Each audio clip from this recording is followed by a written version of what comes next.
Peace. This is a meat and potato sorcery production starring myself, the Water Alchemist, and today, for the occult family, I want to talk about birds and their occult properties. So I will name off a few for you.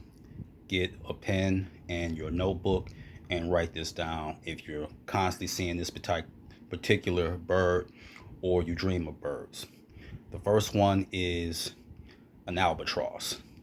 Albatross elements are air and water and is associated with Aquarius.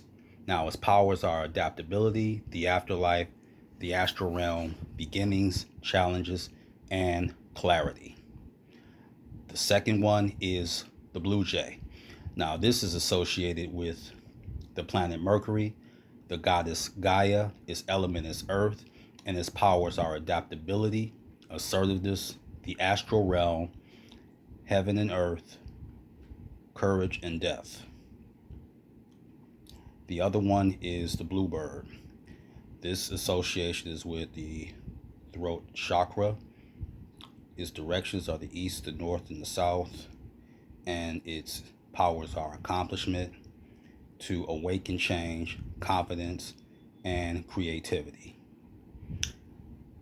The other one is the cardinal. This powers are balance, clarity, fatherhood, friendship, vitality, and love, and self work, most importantly. And lastly, the chicken.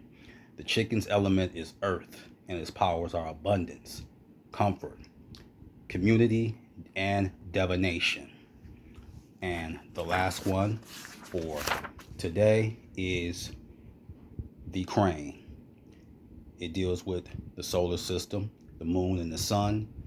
Its tree is willow, and it deals with fairies. And its association is with Apollo and Hermes.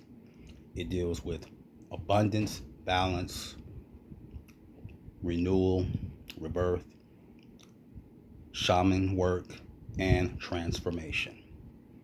So, with that, that is your meat and potato sorcery for the day.